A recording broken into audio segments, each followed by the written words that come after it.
ஞானம். இது என்ன ஞானம்? நீதிமொழிகள் 8:9 ஞானத்தை குறித்து பேசப்பட்ட நீதிமொழிகள். யார் இந்த ஞானம்? யார் இவர் என்று நீங்கள் இன்னும் இறங்கி போய் படித்து பார்த்தால் நீதிமொழி 8:30 நீங்கள் கவனித்து பாருங்கள். Proverbs chapter 8:30, 30 நான் அவர் அருகே செல்ல பிள்ளையாய் இருந்தேன், நித்தம் அவருடைய மன மகிழ்ச்சியாய் இருந்து எப்பொழுதும் அவர் சமூகத்தில் களி கூர்ந்தேன். Who is your wisdom? Jesus. ஞானம் உங்கள் வீட்டை, உங்கள் குடும்பத்தை, உங்கள் தனிப்பட்ட வாழ்க்கையை கட்டும். அது கூப்பிடுகிறதா? எப்படி கூப்பிடுகிறதா?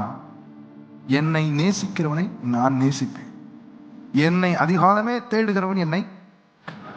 ஆமென் சொல்றேன்.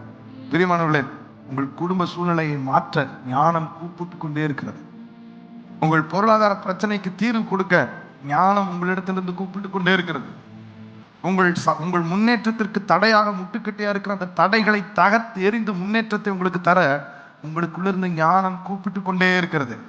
அதை தேடுகிறவர்கள் கண்டடைவார்கள். Fools don't find wisdom. யார் இந்த fools-னா? They who think that they are wise.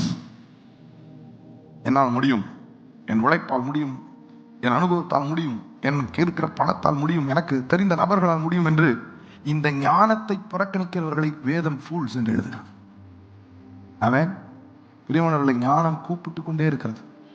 உங்களுக்கு தேவையானதெல்லாம் உங்கள் மேல் கண் வைத்து உங்களுக்கு ஆலோசனை சொல்லும்படி, நீங்கள் நடக்க வேண்டிய பாதையை உங்களுக்கு காட்டும்படி உங்களுக்குள்ளிருந்து ஞானம் கூப்பிட்டு கொண்டே இருக்கிறது.